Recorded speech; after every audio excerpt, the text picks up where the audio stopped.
चलो तो आज क्या पढ़ना है? कोण। ठीक है, सबसे पहले हम जानेंगे कि कोण किसे कहते हैं और ये कोण होता क्या है, कैसे बनता है। ठीक है, तो यहाँ पर कोण को अंग्रेजी में क्या बोलते हैं? एंगल। एंगल। ठीक है, यहाँ परिभाषा दिया गया है। परिभाषा का अर्थ होता है कि हम इसको परिभाषित करते हैं, यानी कोण है तो कोण किसे कहते हैं। ठीक है, तो परिभाषा में लिखा हुआ है कि किरणों के बीच के झुकाव को कोण कहते हैं। कोण किसे कहते हैं? किरणों के बीच के झुकाव को कोण कहते हैं। नोट यहाँ दिया गया है कि कोण बनाने वाली दोनों किरणों को कोण की भुजा कहते हैं। अब यहाँ पढ़ेंगे कि कोण कितने प्रकार के होते हैं।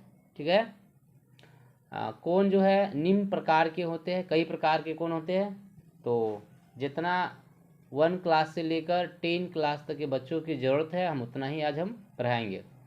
एक में है न्यून कोण। न्यून कोण को अंग्रेजी में क्या बोलते हैं? Acute angle.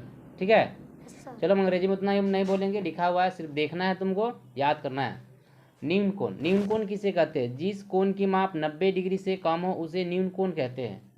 ठीक है, न्यून कोण किसे कहते हैं? कि जिस कोण की माप 90 डिग्री से कम हो उसे न्यून कोण कहते हैं।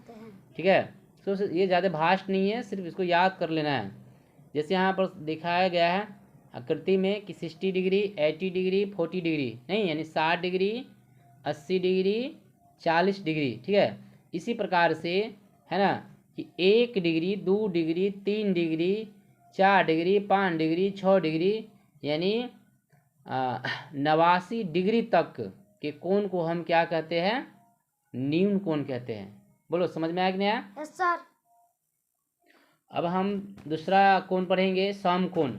समकोण त्रिभुज को हम राइट एंगल कहते हैं, यानी समकोण त्रिभुज किसे कहते हैं? ठीक है, तो जिस कोण की माप 90 डिग्री हो उसे हम समकोण कहते हैं। क्या कहते हैं? समकोण। इसका एक ही उदाहरण है 90 डिग्री का कोण।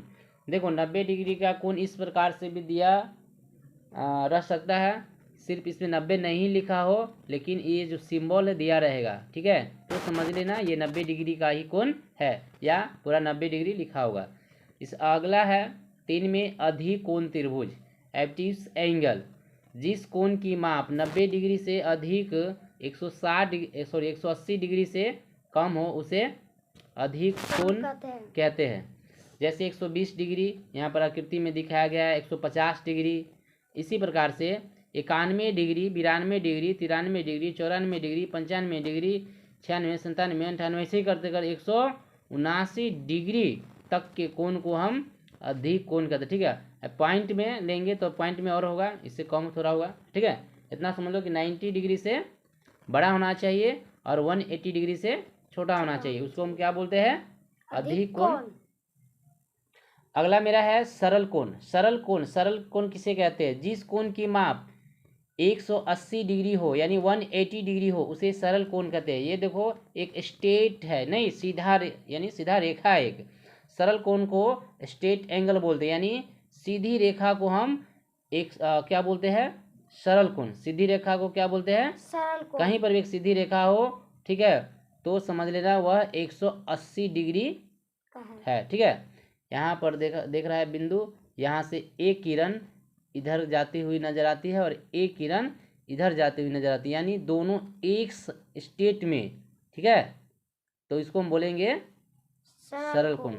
यहाँ पर परिभाषा है, याद कर लेना। ठीक है, अगला मेरा है रिफ्लेक्स एंगल। रिफ्लेक्स एंगल किसे कहते हैं? जिस कोण की माप 180 डिग्री से अधिक तथा 360 डिग्री से कम हो उसे हम रिफ्लेक्स कोण कहते हैं। समझ गया? ये जो हो गया, जैसे आकृति में दिया गया है 260 डिग्री यानी 260 डिग्री, 210 डिग्री यानी 210 डिग्री, यानी ऐसी कोण होना चाहिए। ठीक है, जिस कोण की माप 180 डिग्री से अधिक हो और 360 डिग्री से कम हो, तो उसको हम कहेंगे रिफ्लेक्स एंगल। ठीक है, इसी प्रकार से रिफ्लेक्स एंगल का और उदाहरण यहाँ पर दिया है ना, 181 डिग्री, 182 डिग्री, 183 डिग्री, 184 डिग्री, है ना, ऐसे करते करते जाओ और 359 डिग्री तक, ये सब रिफ्लेक्स कोण का उदाहरण है। ठीक है,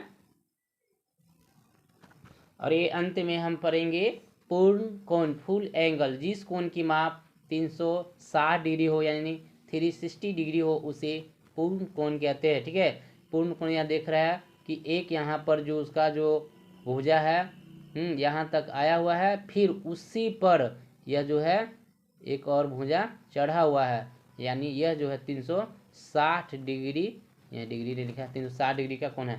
तो अपूर्ण कोण का अर्थ समझ गया कि जिस कोण की माप 360 डिग्री हो उसे हम क्या कहते हैं? पूर्ण कोण। क्या बोलते हैं? पूर्ण कोण।